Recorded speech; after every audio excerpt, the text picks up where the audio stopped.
Welcome to the Surfcast podcast, your weekly source for surf fishing discussions, tactics, interviews, news, and more.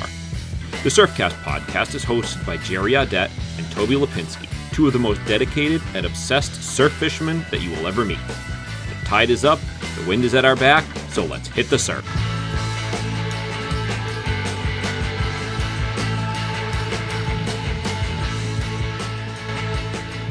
So yeah, we had another day, Aiden and I mean, he is just hounding me lately to get out and target those little schoolies. Like, it's fun, though. It's simple. I keep it really, low key. We go during the day. We might go for 5 minutes. We might go for 45 minutes. We're throwing essentially trout gear with these little jigs and it's fun, but I've created a monster every day. Dad, what are the tides today? Like, does it line up?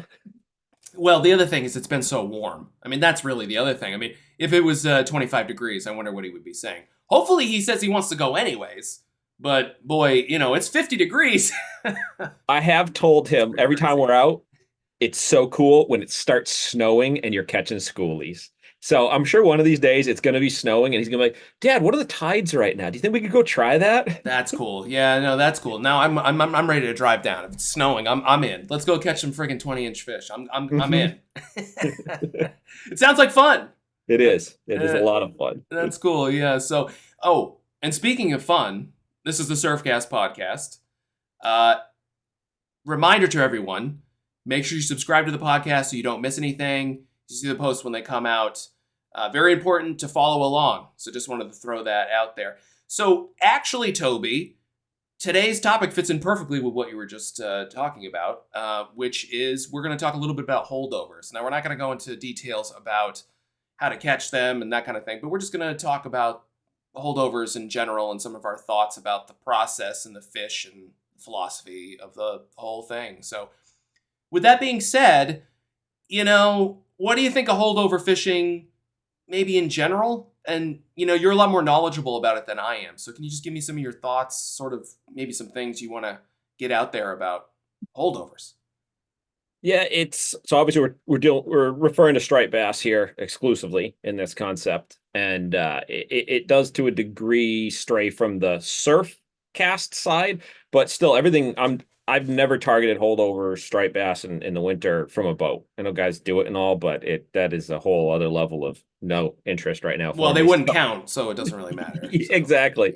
But when I mean, I've been targeting holdover striped bass in one way or another for, now it was probably the late 90s when I first started trying for them.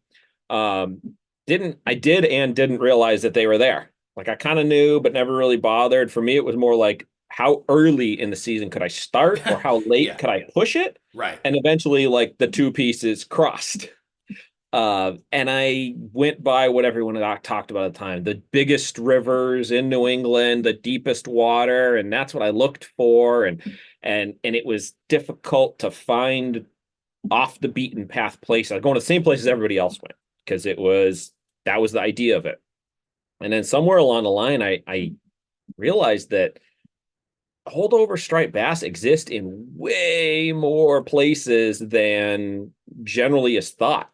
I mean, my favorite type of location for winter striped bass in New England are little tidal creeks, essentially. I just call them the tidals. I mean, places that if you're not careful, you can cast across with at times I'm not even using a 1/2 ounce jig, and I can launch across and hit the other side. And it's pretty cool to find those, figure them out, these places you drove by, but it comes with a little like precautionary side, almost like when we're targeting the wild trout. It's a small population. It's fragile. You gotta protect it even more so than like a giant river that at a point might be a mile wide and have hundreds of thousands of fish in. I mean, these literally could have a couple hundred bass. And if you start running up crazy numbers, you've pricked every one of them, and release mortality issues start coming in. So while I like those small things, I started to realize, all right, I need to think it differently in a lot of ways and approach it totally different than a lot of people do those bigger rivers. So I want to ask you about that approach, but I also want to say really quickly too that the thing about these small populations is they're not going anywhere. Once they're in there generally, and we both have thoughts about that too. But they're probably the same fish you catch this week as you're going to catch 2 weeks from now, as you're going to catch 3 months from now. It's not these fresh fish constantly rotating in and out. And when you're in one of those small places, it really does feel like small trout fishing. I'm glad you brought that up. It's really Mm-hmm. that is interesting. And like the fragility of those populations, I've found firsthand in some of the die-offs that we've had. Like when Mm. we've had the first time I ever experienced it, it went in a couple of days from standard winter temperatures to extended sub-zero air temperatures. They froze over. I mean, it was extreme. And then all of a sudden you have hundreds of stripers dead. And it actually takes a couple of seasons for it to build back Oh. up because I kind of think that you have this population that winters over in these little tidal creeks. Let's say it's a couple hundred fish. And then it comes spring and they go and they do their thing and they might relate to it because they're comfortable. I'm applying, human thoughts to how they're holding on this, but they kind of get used to it. That's their spot that they realize there's safety here. There's food. It's a place where I'm not going to get eaten. And then they'll do it a couple of years and it's sort of that same general population so that you lose a few hundred of, if there's 500 and you lose 200, 300, which I've seen it more than that in these die-offs. Now your Wow. population is 10, 15% of what it was. So it takes a while to sort of build back in. So it's really a strong comparison I have seen to those wild trout in how easily they can be wiped out and how long it takes to come back. So it's much different, I think, than those bigger populations in the bigger rivers. So, each has their own side to Hmm. fishing the big rivers, fishing those little rivers. But for me, I like those small rivers. I like that, I feel a little more at home in there. It's like it's my little population that I keep tabs on and I don't go every day. I limit just like with the wild trout, how often I go. I cut off my trips because that's one of the things that irks me on those bigger river populations. The guys that if you're using a counter, like one of those hand counts like I use when my son's pitching to see how many fish you caught, whoa, that's a big pet peeve of mine. Yeah, and that's I mean, look, I've said this publicly. I think I've definitely said it in my seminars. I hope every angler once in their life, and hopefully many times during a season, but it's a transformative thing in a surf fishing career to get on a bite where you get 30 or 40 or 50 fish, let alone 80 or 100. Um, but to do it over and over and over and over and over and over, given the context that we're talking about, you're not fishing Mhm. on top of new fish. You're not trying to catch something bigger. Yes, we know there are big holdovers. I mean, you and I completely agree on that. But for Mhm. the most part, when you're doing those kinds of numbers, you're doing no filtering at all. You're just trying to hammer the same fish over and over. I don't know what. I mean, I guess everybody has a different sense of what's fun, and who am I to say what's fun and what isn't fun? And clearly that's fun to them. But there is some sort of responsibility in there, I think, Yeah. really. So let me ask you a question. You sort of just said it, but I want to hear you say it. So you think these fish imprint, right? You think they're like Mhm. imprinted upon where they're heading. Do you think these are fish that were growing up in the general area, or something else that made them end up in one of those little creeks or something? I definitely believe in them being, like you're saying, imprinted in a certain area. I've never done any tagging in these areas because I think they're smaller fish. Again, adding to the fragility of them, I don't want to mess with them in that Mm-hmm. regard. But Mm-hmm. knowing that striped bass have already been documented to do that in other locations, especially in the larger holdover rivers, they Right. absolutely there was tagging studies done on one of the major rivers and those fish year after year came back in. So they and I sort of extrapolate if they're doing it in the big ones, I'm assuming they're doing it in these small ones. So it's definitely part of it, I believe. How they get there in the first place, obviously we don't know, but this year specifically, Mm-hmm. I have been catching some of the smallest specimens that I have in past years. whether that's because we are coming off of in this spot a die off a couple of years ago, so it's like new ones filtering in, so I never noticed them before. The population of small ones are up, Mm, or I cast net some tiny bass this year that I'd be hard pressed to believe were migratories. yeah. Could they? Theoretically, yes, but it's a bit of a stretch. And I'm getting fish that are in that range. The fish that, I mean, I can put in my hand, and from tip of my middle finger, they do not touch my watch. They don't extend past my hand. Now, that's a small striped bass. I think that might be a second year fish to get into that range.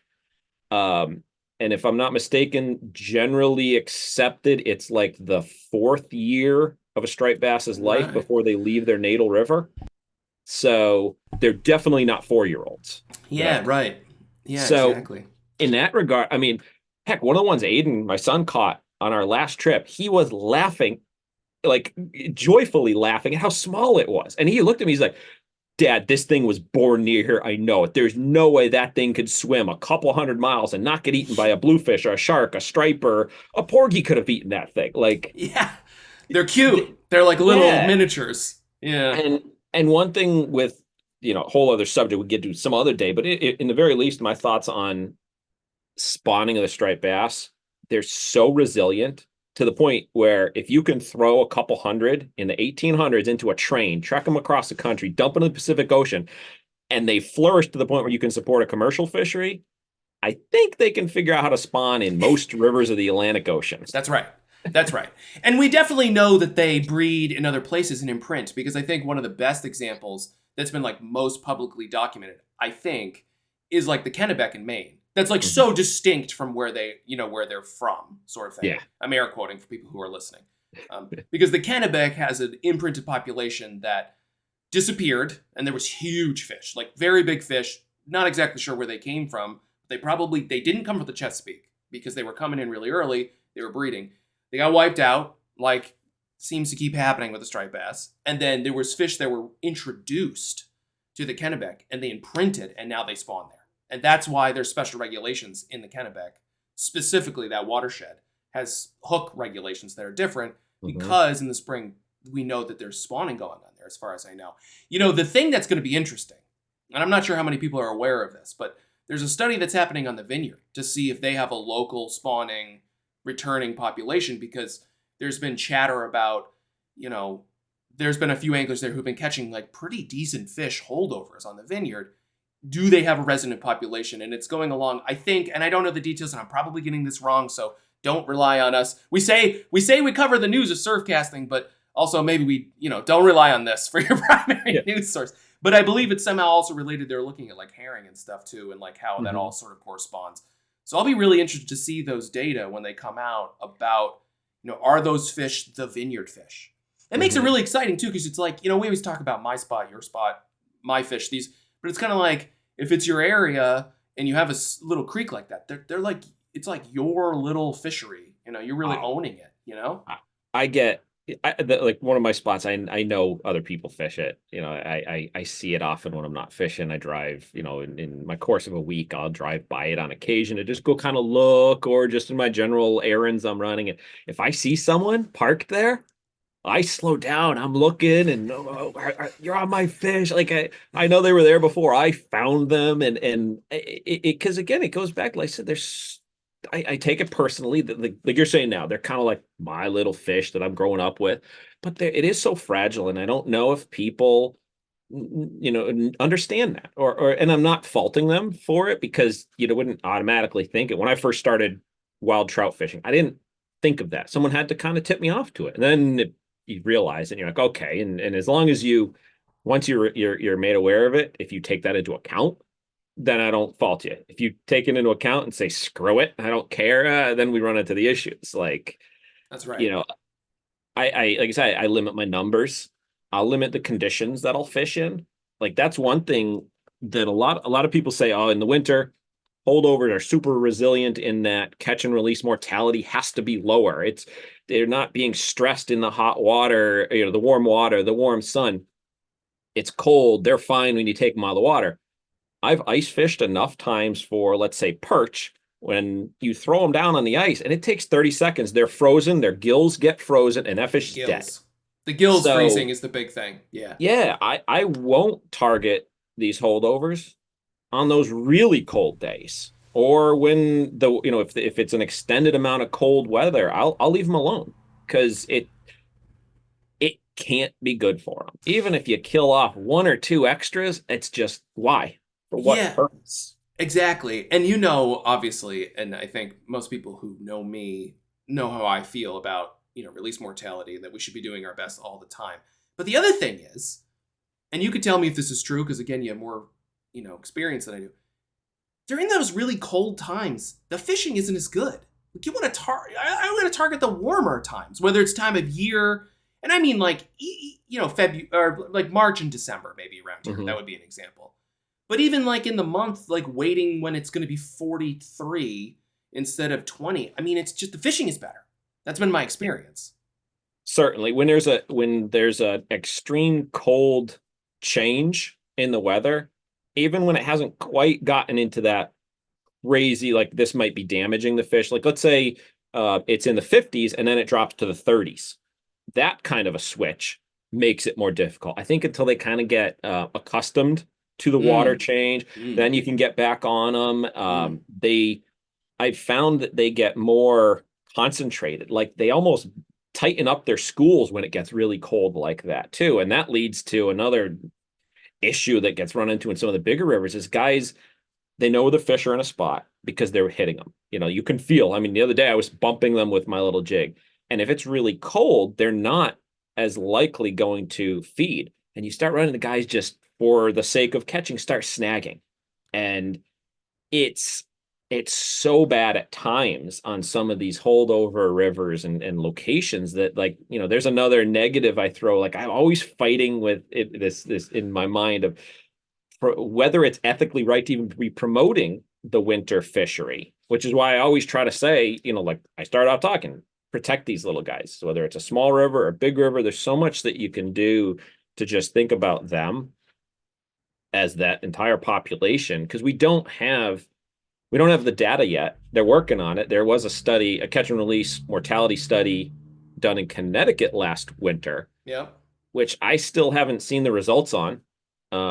But that'll weigh into what I was saying. How bad is it when it's really cold for those fish? Yeah. Obviously, we know if you're snagging them, it's not going to be good for them. It doesn't take a study to figure that out, but it'll be interesting to see when that info comes out, what the results of that prove or disprove, if anything, at this point. Yeah, that's really interesting. There's so much to talk about here. And again, we're like not going to cover very much of anything from, you're getting a little bit to alluding to all of the assumptions about where they are, which we both agree. We think a lot of them are wrong, to why we don't value a larger fish caught during holdover season as much as we do during surf season, even though maybe it's harder. And, there's all kinds of stuff here to talk about. But one of the things I want to mention really quickly is that in terms of approach is a lot of guys when they're fishing. So if you're fishing the smaller creeks and stuff, those jigs are the best thing, right? Because you have a single hook, it's thin, it's all you need. They're not going to fight as hard. Even if you get a decent fish, you're going to be able to land it. It's not really that much of a problem. Mm-hmm. But in my limited experience, and again, I have a lot less experience than you, I actually was shown how to hold over fish by someone who I won't call out, who was very kind enough to like take me under his wing. And this is one of the only situations I've really had someone mentor me through it and show me spot, whatever. And then I extrapolated into my own spot. So, I did that for 3 or 4 years, and then I extrapolated my own spot for a couple of years, and then I'm not doing it anymore. But one of the things I found in my own experience is that the fish, when they're on, that's when you want to catch them anyways, when they're on, because again, it gets back to them. But when they're on, they will hit big lures. And using small jigs and stuff isn't always necessary. And in fact, it can hurt you. And always using a paddle tail or always using a little, a zoom fluke or something like that isn't always the best thing. And sometimes throwing a darter or a big swimmer, I'll throw like a Colt Sniper was good for me for a while. They really can produce not even, I'm trying to catch the 2 or 3 really much bigger fish, but even the fish you were catching before, you might catch 3 times as many of them. right? Have you had that experience? I mean, that has been my experience. Yeah, certainly. Before I started discovering the smaller titles, which is primarily what I concentrate on now, I did fish the larger rivers, and I absolutely found that nighttime was better, Oh, just good like point. the regular part of the Yes. season. Yes. Larger, let's say non-typical lures produced really well. Like you said, the plastic swimmer type things like the Colt Sniper, red fins, bombers, stuff like that absolutely produced well. And like let's take the red fin. Red fin, you're not fishing in deep water. So when I No. did find larger river conditions and the fish were on, if I could find water levels that were appropriate to throw a redfin and had fish on them, always doing much better on it. And it kind of bucks away that traditional, they're always in the deep water. I think there's an Mm-hmm. aspect of, in order for a water body to hold fish through the winter, there's got to be sort of a refuge somewhere. You got to have that deep water for That's those right. super cold snaps, for Agreed. tidal conditions. I mean, they got to be able to go somewhere. Yep. So it needs to be a component, but it's not the exclusive Yep. factor in finding them. It just has to be part of the whole equation. But like I said, when I'm on these smaller titles, I do throw some. Primarily, I'm throwing jigs, little bucktail, rubber, shad body stuff. It's simple, single hook, no barb, etc. But I found sort of like what I would do with those bigger rivers. Let's say like a Yozuri crystal minnow. They make I think it's a 3-inch size.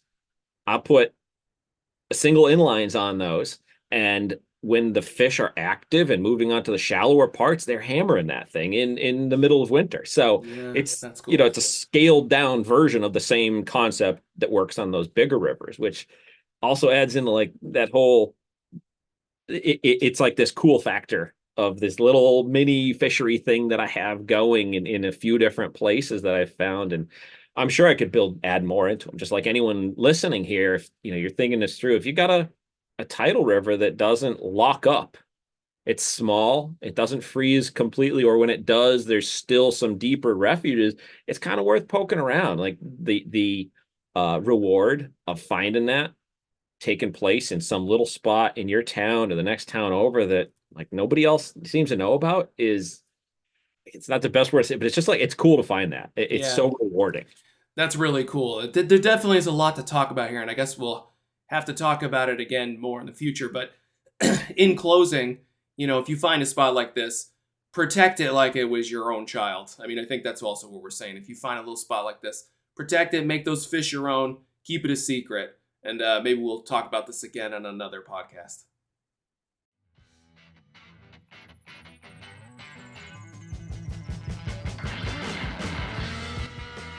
This has been a weekly edition of the Surfcast podcast. You can find out more about the podcast and find more episodes at surfcastpodcast.com. And be sure to check us out on social media at the Surfcast Podcast.